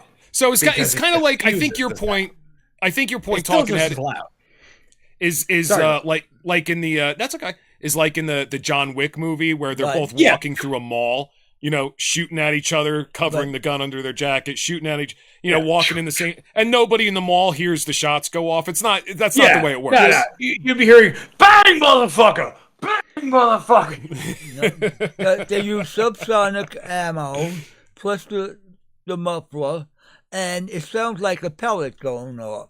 No, on an automatic, it's actually that soft. That's literally impossible. No, that's literally impossible. Okay, I'm going to let you guys argue this out. I've never tried a silencer, and I don't think you have either, Talking Head. So you guys argue this. I understand the science of how the sonic muffling works, but go on. We could make them out of a water filter that you use on your water system, because it's like 2 inches in diameter, 8 inches long. You enclose it into a PVC pipe, and you close the end, and you just make a 30 caliber hole in there, and you take water pipe connections on the barrel of the gun with the little screw like you used to do on the stove, and they work. You could get an oil filter and do the same thing. Well, talk a little bit. Wait a second, talk a little bit about this oil filter thing, because I was here for that. Right, that's very simple. It's a 5/8, 20. The thread is a 20, but it's a 5/8 that screws right on the oil filter. Let me help you out here. So Harry went on the internet and he found a place that was selling oil filters. Yes. Now the oil filters in question were about I can probably get one. They're about the thickness of this microphone. Right. And they have very specific threading on the one end right. that, as far as I know, doesn't fit any car made here anyway. No, it's a 28 half inch by 28 that fits on an AR-15 on one end. And on the front, it has a 5/8 by 24 with a cap on it. Yeah. As long as you keep the cap on it and don't put a hole in it, it's an oil filter. Technically, it's not going to fit any car. I got 6 of them. And like I said, they fit right on an AR. Yeah. And they take it down to about 900 feet a second decimal. Yeah. Which is pretty quiet for an 223 or a 5.56. Now, how many were you able to get before the government figured out what was going on and put I the got kibosh 6 on of this them. website? I got 6 of them, but I couldn't get the ones for the 30 caliber. I couldn't get it for the 308 because I use a credit card. They'll trace you. Right. No, I know. As long as I don't punch the hole in the front and the cab, yeah, it's an oil filter. Go ahead, Talking Head. All I've got to say is you've been watching too many Steven Seagal movies. You can't. No. You want me to bring one to the table? Have you fired one? I could bring one right to the table right now. No. I don't care about he's talking. Have you fired one? So Talking Head is talking about the thing that you're talking about with the water bottle. The sound. And the PV. He's saying it's not going to suppress it. That's his point is. It suppresses down to what a pellet gun is. You still hear a little. You fired one, or are you saving them for when the government turns on you? Have you? His question is: have you fired one? Do you know for a fact that it's that quiet? Yes. Okay. Now I would like a recording of that. Did you have your hearing aids in when you were testing this out? Yes. You did. Okay. Yes. And it's that quiet. It's that quiet. It took the 223 down to the noise of a 22 caliber. Okay. And that's going from like 2,400 feet a second down to 1,200. Okay. And so, real quick, you're talking about the velocity degradation, which is going to happen. And the decimal noise that come out of it. Yeah, so that's not measured by feet per second; it's measured by decibels. So he's equating one with the other. Talking Head. He's saying it slows it down and it because it brings down the decibels. It makes it less lethal. Yeah. Yeah, I just can't imagine an automatic weapon having about the same sound. I want a recording. I'm very curious. Yeah. Yeah. Well, I'm curious about a lot of things, but I hate to say it. Talking Head, neither you nor I have shot a gun with a silencer, and I kind of believe that he has. So sure, but I have watched a lot of videos of people who have, and so I'm assuming they're not. But hey, deep state. Have you? Well, have you watched a video where somebody is firing water bottle PVC made silencer specifically? Yes. Really? Mythbusters did it. There's a couple of. There's also there's actually an NRA TV show that's run by a guy who sits there and tests out what happens in movies, and he did a thing on silencers showing that they don't work the way they do in movies. Okay, interesting. These guys were doing it on bigger guns like ARs. Yeah, assault rifles, shotguns, all sorts of shit. Okay. Hey, Head. I have something for you to shoot. Sure. Now, Harry's seen it. My 45-70 handgun. Now, he's been in the range with me when I fired this thing off. So he knows. So basically, he's got like this, you remember the gun from Tim Burton's original Batman movie that the Joker pulls out of his pants and brings down Yeah. It's like going down to his ankle. Yeah, sure. Yeah, so I don't know, maybe take 6 inches off the barrel, and that's what Harry's fucking gun looks like. It's a 12-inch barrel. It's a 45-70. It's a Buffalo cartridge. And every time I shoot it on the indoor range, everybody stops. That's got to have a lot of kick to it, right? Oh, no. Yeah. Oh, I had a jackhammer, and it comes off 8 to 12 inches. Yeah, and I handle a jackhammer. Yeah. Now, if you shoot it, a novice shoots it, it's going to go from your hand right to the center of your head and split your head open. Yeah, I'm assuming you can knock yourself out. Yeah, it's that powerful. Harry, have you seen that video of the girl with like the fucking like camouflage bra on who sits there and shoots a 50 cal Desert Eagle? And just yeah. Oh, funny. Yeah, that 50 caliber, yeah, it's pretty much. I also seen that black guy that fired a short barrel shotgun, and when he fired it, it jumped out of his hand and hit him in his head and gave him 3 stitches. Jesus. That's funny. Like I said, it's question, they have them out there, but here's the problem. No, most people are afraid of big guns. Everybody likes the big guns. I had one friend. He just spent $9,000 on a single shot rifle. This rifle shoots a 20 millimeter cannon shell, and that's unreal. But it's $100 a round. Oh, sure. He's a millionaire, so he could afford to shoot it.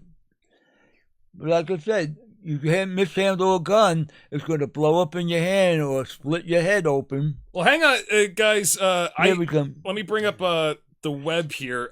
I want to see this video, Talking Head. So I typed in... I saw you scrolling. Hold on. Girl camo bra firing gun knocks herself out. Which one am I... Is it here? Hold on. Eagle 50 cal. No. Okay. Aim low. It's got about a 3.5 pound trigger. She weighs 90 pounds. Here we go. Squeeze it. Put your tongue back in your mouth.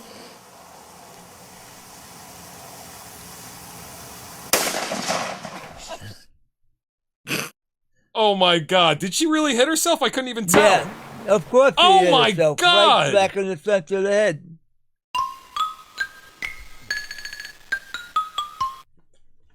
Jesus Christ, that's fucking funny.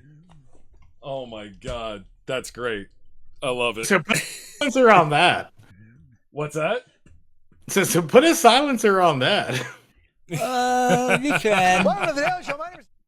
I like Jon Stewart, but he's interrupting me. Sorry, John. Oh, he's such a damn Jew. That so bastard. I think what we have to do here, guys, is Talking Head. By the way, are you going to be able to come up for the art show that we're doing on the 26th? Probably not.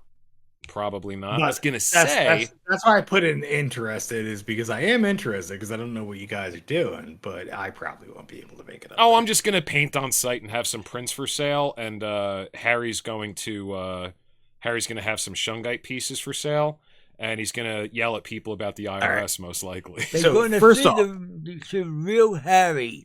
Harry is a person, not a character. So Right. first off, everything you're doing is wrong. So Talking Head, or not Talking Head, sorry, Hatman.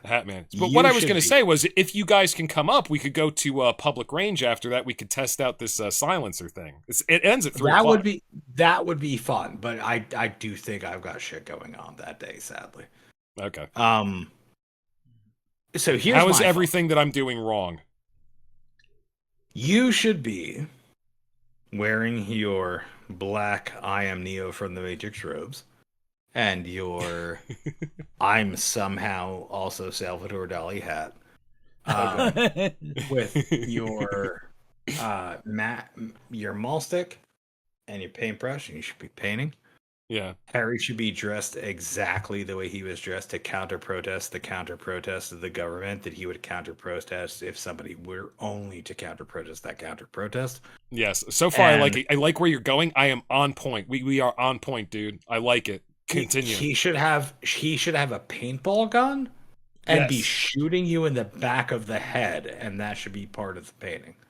Yes. Is No, the I agree. splatter damage. And I like it this. It should be called Dallas Knights, JFK again. Dallas Knights. Well, let me say this. I like everything that you said. I can't find my Salvador Dali hat, but everything else is going to happen because that's how I paint. And So you should have the Great White Huntress, like, dressed in a pillbox hat and, like, the Chanel thing, and just, like, throwing water at her face and pretending to cry as you keep getting shot in the back of the head. I don't think she knows what a pillbox hat or Chanel is. I think she calls it channel when she reads it. Is this Chanel? What was that fucking restaurant in Ramsey called it? Channel. What? No, it was Chanel. In Ramsey, it was Cafe Panache, and we always used to drive by and go, "Oh, look, it's Cafe Panache." So the thing is that with her, like, rediscovering her non-existent Jewish heritage, I'm assuming that like it would be Hanel. Like Hanel. Oh, Hanel. Oh, they make the best schwarz. Like you just sit there and you put it on, you put on the pillbox hat, you celebrate Hanukkah. It's Hanel. Hanel. Oh, how much are they charging for that, Hanel? Oy vey, Tiffany, what are you doing? Hanel has got better deals, hon. Now, do you have to talk in Yiddish if you are a Messianic Jew? Is that still part of the program? I think you at least have to do the hand motions. I don't. I think it's like it's too much. She doesn't do any of that, so I think maybe I have to have a talk with her. Yeah, no, she needs to do that more. Yeah, I agree. Like, Harry, it's not, I think you and I need to go it's have not a little. Give a Hebrew lesson. Yeah, just how to talk in Yiddish, how to move your hands around, how to complain about everything, how to read signs for no reason. Put a shukar up. Yeah. Put the tent up like you would in the Exodus, and you're walking for 40 years in the desert. I think we need to educate her on the stereotypes that are kind of fun that she's missing out on. I think she needs to find a desert and spend 40 years in it, and then she'll understand. Well, wait a second. She's trying to be authentic because Christianity is not authentic. Wouldn't that be cultural appropriation? No. So it's not cultural appropriation because you have to understand that we are all Yesid. We are all the children of Zion. So the entire thing is that what she has to get into with, which is translated in Gentile as the Kohanim. She has to fall in with the priests. She has to sit there and understand that the cubits that were sat there and set up to house the principal concepts of the entire physical nature of the Ark of the Covenant. Like, you have to have the cubits, you have to have the nickel, you have to have the gold, you have to do. And if you're not doing that, if you're not doing that, then you are like, that's the reason why Jesus went into the temple and sat there and threw over all those tables. It's not because they were gambling. It's not because they were selling. You're making very good points. And yes, yeah. Yeah. No, I mean, so many good points brought up by you today. Talking head number 6. I mean, so much clarity and edification. I mean, I'm thinking about filing the necessary paperwork to get you promoted back up to 5 and get your Jewish space laser license back in hand. I've got some shit I got to do before that, so don't worry about it. Because like I'd like to keep it on the DL because what? Right, exactly. You know what might help you with that if you go have a schwitz. Oh, you know what? I really need a schwitz. I need a schwitz. I need a schwarz. I need a Schwarzheim. I need a Schwarzkopf. I need. There's so much. Yes. Okay. Well, it's a shame that you won't be able to come and we won't be able to test the silencer. But if Harry and I can do that, I'll make sure I get video and I'll post it. That would be pretty fun, actually. So two things. We could test the handmade silencer. What do you think? I Harry? would like. Hang on, talking head. What do you think, Harry? You want to do that? We'll get a video of you testing the silencer at the public range. The oil can. No, we can't put our face out there because they'll use that as evidence in court. Why? It's at a public range. No, because you got to have a special license for the muffler. Oh, you do? Yes, here's what we'll do. And you got to pay a $200 transfer tax and register with the government. Oh, I did not know you needed a special permit for that. You got to, people do have them, but they're registered with the ATF. Fucking government. Okay. Yeah, so what we'll do instead is we'll just take photos of the gun going off. We'll create a new YouTube channel that is licensed to Luke Paul, so he's the one who gets in trouble because he kind of deserves it. And we'll sit there and just all of our comments will sit there and be from Kamala Harris, and we'll talk about the silencer. There you go. Okay. Yeah, I mean that's a good plan. And too. if Trump gets rid of the IRS and the ATF, then we're going to have a constitutional right to have anything you want. Dude, That's why I bought a tank last week. I wanted, actually, when I thought I was going to start making some really good money when I was doing the stealing the sun scam for the New World Order, I was actually going to buy Harry a one-track. He found one for $3,000. I was going to get him one. That would have been pretty cool.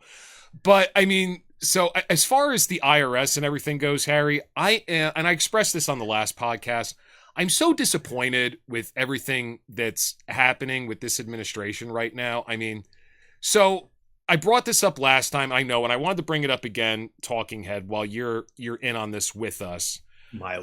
Because I know you're going to have a lot to say about it, so hopefully you're not that drunk yet that you can't. No, I'm probably not going to have a lot to say about it, but go on.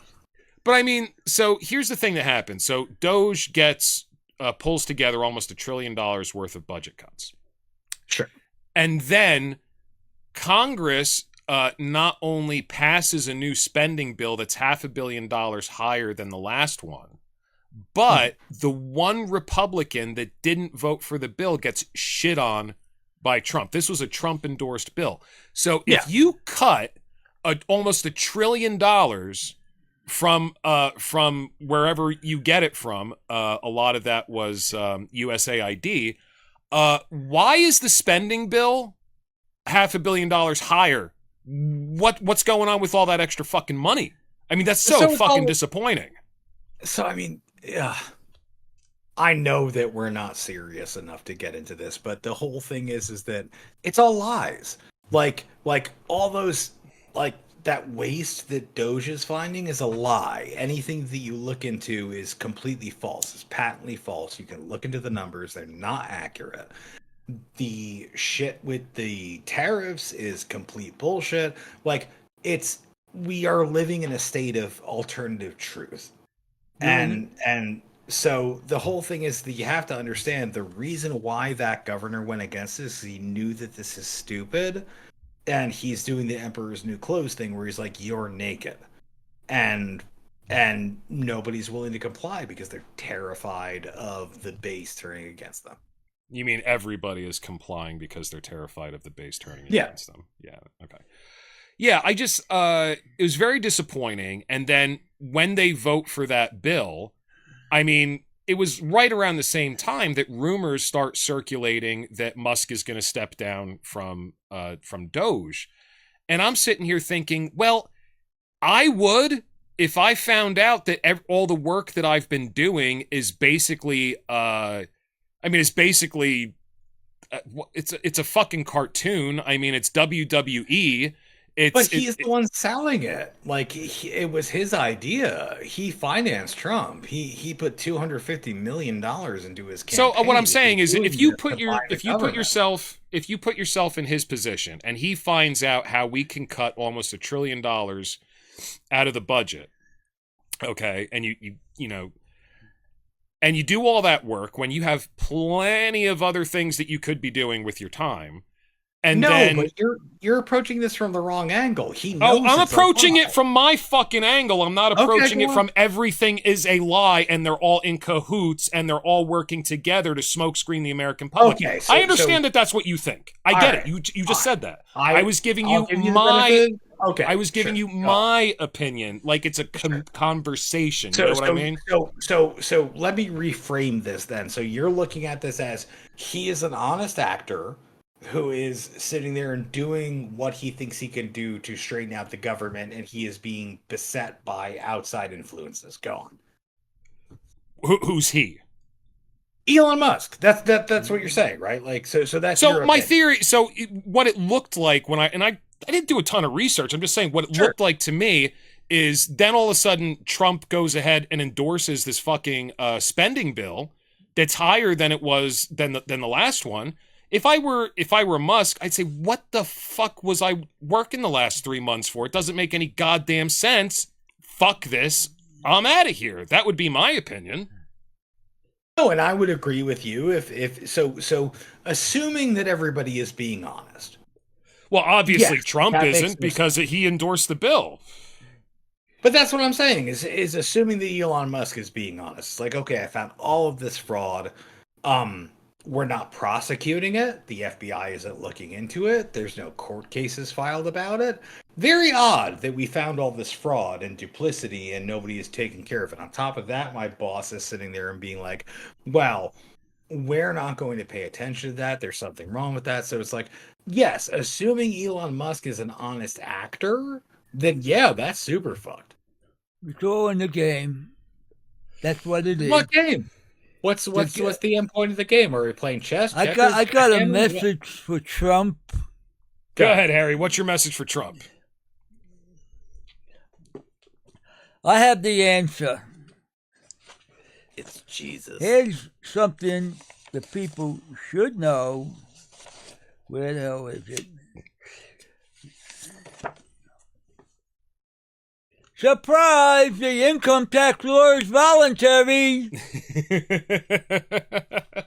That's the law. Happy April 15th, everybody. Happy April 15th. You've been lied to. Hey, Trump, answer this question. Talking head, if it's hold your horses. voluntary, why don't you just do away with the IRS? I don't think he wants to do away with fucking anything, man. I really don't. It's all a fucking cartoon. It's all bullshit. Now here is the thing that the IRS is supposed to educate you on income taxes and your voluntary compliance, and they're supposed to have the answers. Well, if it's voluntary according to the law, you're full of shit. I want that to be on Harry's tombstone when he finally passes. Now you're full of shit. Just you're full of shit. Yeah. Here's how you do it. Full of shit. Exactly. Here is an exempt form. All you gotta do is fill it out, and your boss has to stop taking taxes on you. Simple as that. Now, will you do that? Now, the other thing, okay, this is how to do a zero return. This is how you do This is the 1040, and this is the zero return. All right, you do this, and then when in the back, you don't sign the perjury form. Over here, you say, see my tax statement. We have the tax statement on the website. So why can't they sign the perjury form? Because it's a lie. It's a trap. You agree to their rules and regulations. Okay. Now here, in other words, I think if you sign that box, you are voluntarily perjury. Hang on. Perjury, you are voluntarily submitting to the voluntary statutes that they want you to follow. Now here's a case. Federal tax case shows evidence that the U.S. legal system is a fraud. Guess what, people? They know the system is a fraud, and because you sign that perjury clause, you get trapped. Now, how would you room that, son? I want you to read this. This you're gonna just the red section. Just the red section. Okay. Let's see. Judge gets orders from England. Federal judge states in court that he gets his orders from England. Okay. Yeah, but just because it's written on a piece of paper, what am I looking at? This is a court case out of Texas that there is no constitutional legal right with the federal court. Do you have a transcript from that? Yes. Okay. I mean, we can upload that. Now, here's our gift to you people. The Dear IRS letter, 18 pages. Now, he read that. Yes, I did. Now, you send your zero return with your tax statement with this to the IRS. Can I make an offer? You send them a nice package. The tax statement is 240 pages. Hang on, Harry. What'd you say, talking head? Can I make an offer to help the cause? Go ahead. I would like to read that tax statement in a Christopher Walken voice. Oh, people can hear what they're signing up for. That would take about an hour, man. So that's fine. Harry. I've got time. I'm just saying in the future. I'm not talking about right now. But go ahead, Harry. Now, here's a thing called the federal zone, and it's like 18 different sections. On chapter 8, is it voluntary? It's a PDF code. This shows you the law. This is offered to you people. I've been doing it for 10 years to you. Guess what? We are going to have this at the art show, and you're going to meet me. And if you want to debate me, I welcome anybody to debate me. I knew it. I really want him to be arming them with paintballs to shoot you in the back of the head while you paint. Well, it's kind of like when I worked at the Halloween store. We had this air gun. You pull it. It's like a slingshot. There's nothing in it. And so it was like my job at the Halloween store to shoot people in the back, to fuck with people with this air rifle. It could hit somebody from like 20 feet away. It was incredible. And they turn around and be like, what the fuck was that? I'd just be like restocking shelves by the time they turned around. And eventually I'd be like, oh, it's this thing. And, I sold a bunch of them that way, just fucking with people. So it would kind of be like that. But, I think this was a little preview for anybody who comes to the art show that we're doing. This was a little preview of what you're in for if you engage Harry in conversation. I think you're going to get an education. And you're also going to learn about shungite, EMF meters, and the smart meters. And we're going to show you how EMF works. So you're going to be educated. He's going to teach you the proper way to making paintings. I am going to show you how to free yourself. So I heard that those EMF meters actually give you cancer. No, they putting a bill out now to opt out of the smart meters on the house. Who is? Oh, because I heard they gave off radiation. No, some guy in the legislature put this bill in, and it's going to go to the Senate of Pennsylvania. Of Pennsylvania? Okay. And they're going to have to vote on it. Okay. So and I got proof on that too. So come to the art show and be entertained, because we're going to give you a good entertainment. So, talking head, I now here's the weird thing about the smart meters. I've never explored it, and I don't know. It's kind of like chemtrails to me. I've never explored it. I don't know if there's evidence that it has deleterious effects on your health. However, what I will say is anytime I'm in a house with a smart meter, which now is all of them, and I first noticed this in Philadelphia, because I was on the ground floor in my last apartment in Philly. If I have, all of the noise off in the apartment and it's night, and Philadelphia actually does go to sleep. It's a city that sleeps. It's the city that always sleeps, is always. Pretty much always sleeps. I mean, even when they're awake, they're just drug-addled zombies walking down the street. So I did notice this little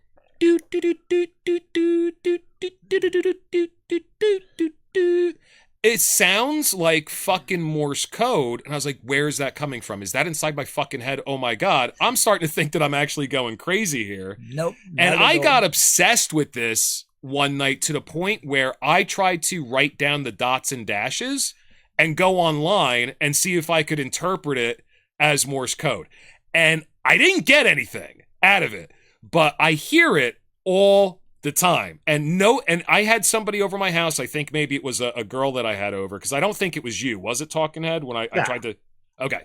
So she was over one night and I was like, do you hear that? Do you hear that? She's like, I don't know what the fuck you're talking about, man. I think you're crazy.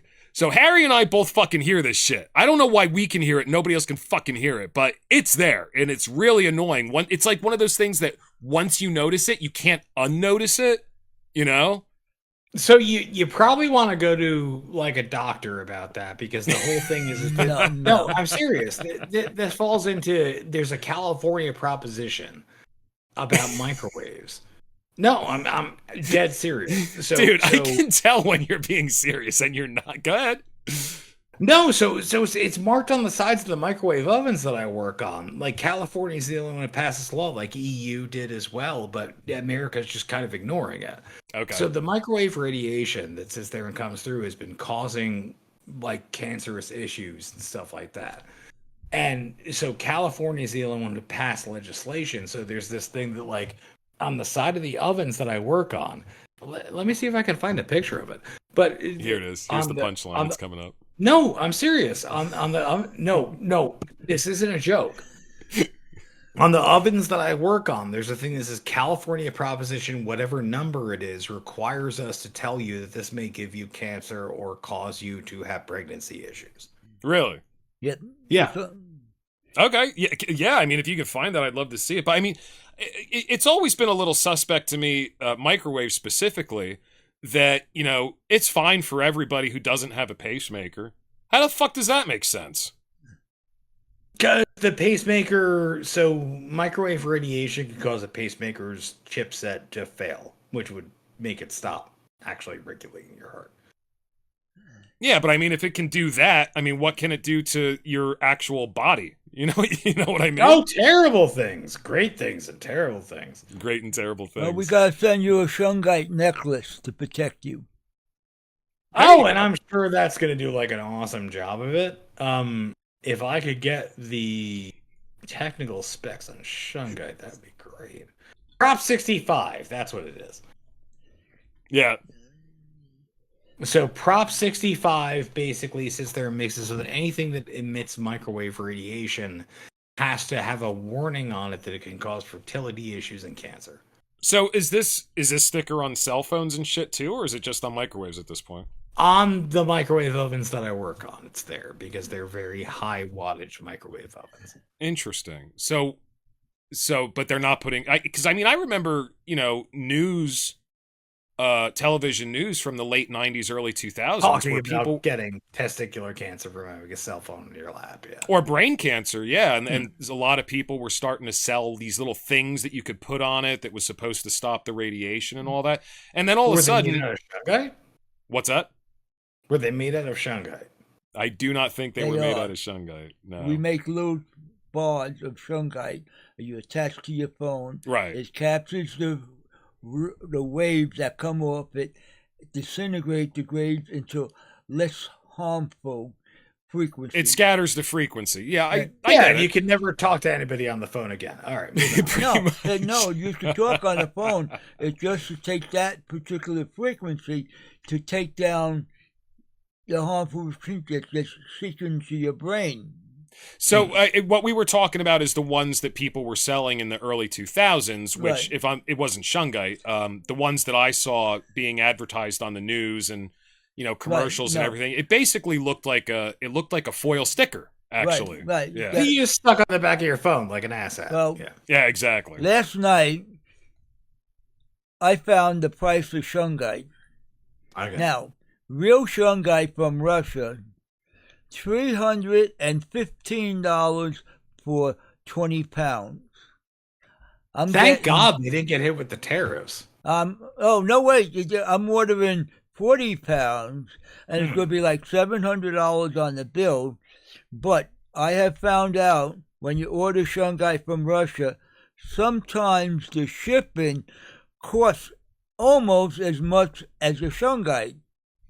Yeah, so talking ahead, it's from Russia, so there's not going to be a tariff. Trump and Putin are that's the only country he didn't tariff. There's going to be an added value tax on it, a commerce tax, and whatever tax they put on it.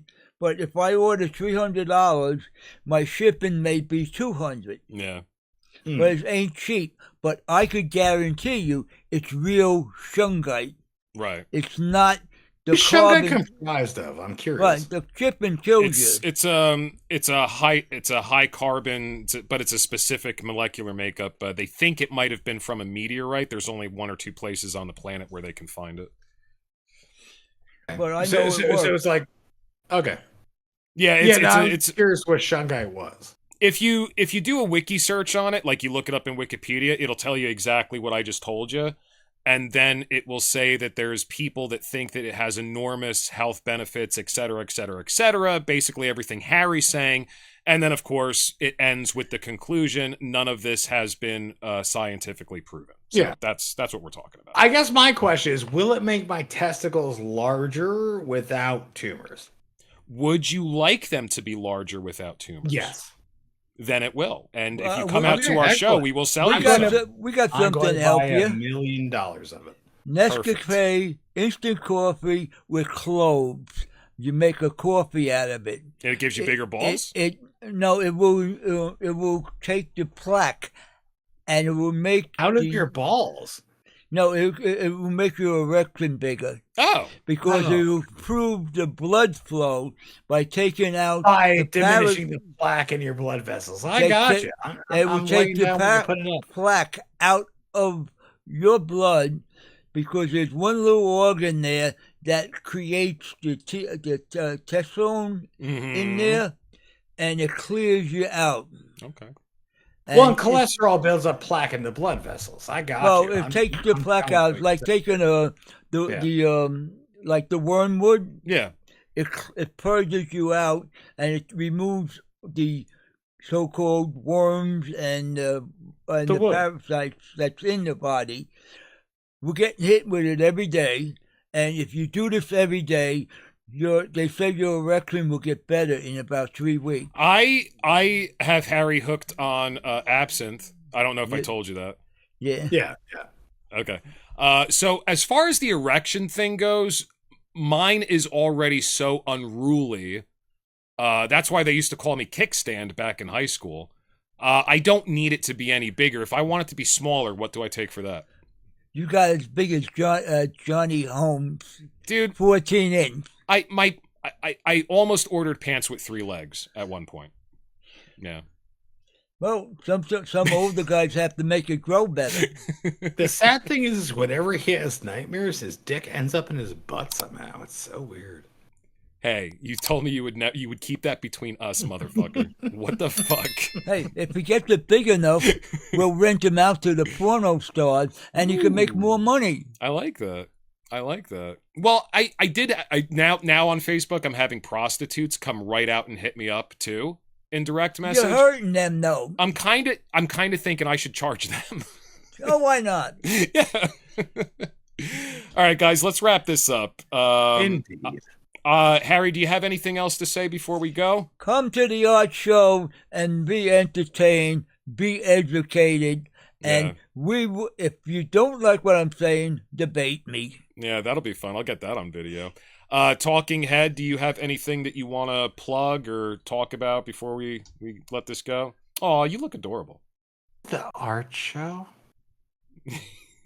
What about it? Tell me about the art show so I can sleep. You're ready to go. All right. No! I was being silly and giving you an art because you haven't really talked about the art show. Like, I don't even fucking know what's going on. Go on. No, I'm gonna plug. I'm giving you plug. Yeah, I'm plugging. Plug like the hair plugs you fucking desperately need, you fucking bald bitch. Go on. Jesus, you made man. fun of me. Oh my god, you with your fucking full head of hair, you rat bastard. Fuck you. Yeah. How dare you? No. Ready? What now? Fuck you. Oh my god, don't do that. Don't do that. Don't do that in front of a fucking bald person that used to listen to hard music and used to headbang. You don't do that, motherfucker. Fuck you, dude. What's he waving his head around? Yeah, he's headbanging. He's making me jealous. Fuck you, dude. You're off the You're demoted to fucking number 7. Talking Head number 7. Oh, dude, and make me number 8, please. You're never going to be able to assassinate Rosie O'Donnell now. We're taking away your Jewish space laser privileges for fucking ever. It's just the worst thing. Like, you have to understand, she said we were eating people. It's just cats and dogs. It's also people, but I like the flavor. I don't know what to say. It's McDonald's. All right. Talking Head needs to get some sleep here. I am going to do plugs now, so you shut the fuck up. Otherwise, I'm going to mute you, okay? Nah, go ahead. Talk right, about your you. art show, because I don't even know what it's about. All right. So first of all, in the description, everybody, we have Harry's tax statement. We have his information, Survival Freedom Network on his Facebook. Look at all the links so you can download his tax statement to use if you want you yourself to do a zero return and try to fuck the IRS next year instead of getting fucked by them. You have a whole year to look through the information, decide the best way to do it. Get in touch with Harry. He actually did beat the IRS in 1919. Nope. 2001 is when he beat them in 1919. God damn, he's a time traveler. 1991. There you go. Oh shit! For a second, I thought he was 12 monkeys. So he did beat. Check out episode 3, episode 3.5. He did beat the IRS. Has not paid taxes since, and he got a full refund for the tax year he beat them. All the information is going to be in the description. I need people to sign up for the New World Order. I am starting an art think tank where we are going to create the religion that will replace all other religions on the planet so we can have a one world religion. That way we can start to initiate Project Bluebeam. So what I need is people to sign up so you guys can answer very particular questions like, for example, is there an ad that's coming to explain? What did I say? What did I say? What did I say? You're very drunk. You need to let me finish this. Thank you. So questions such as, if our new religion is going to have a savior figure, which one would you rather worship? A reptilian alien or an alien gray? We need answers for these things. I need a think tank. I need people to bounce these ideas off to. So what you do is you go to NWONOWart.com, NewWorldOrderArt.com, sign up. If you want to buy something, get 20% off your first order, but we're going to start putting out newsletters and we're going to poll everybody. We're going to create the one world religion. Other than that, Harry and I, and sadly not Talking Head, but Harry and I will be at the Art at the Towers art show this month on the 26th, April 26th. It starts at 10, goes until 3. The Gray Towers estate is absolutely beautiful. I'm going to be sitting there peacefully painting a portrait of Pignot, or whatever his name is, the guy that used to own the place. I'm going to have some prints for sale, and Harry is going to be yelling at you about taxes and also selling you shungite. So we're going to have the links in the description. Other than that, thank you so much for watching the New World Order broadcast. And just remember, hold on, before you hit the tagline, I beg Harry to fire a gun with a silencer and film it at that whole thing. But go on. We're not doing that. Thank you so much for what. I know how to mute you. I know how to mute you. Okay. All right. Thank you so much for watching the New World Order broadcast. And just remember, we're watching you too. Someone is watching.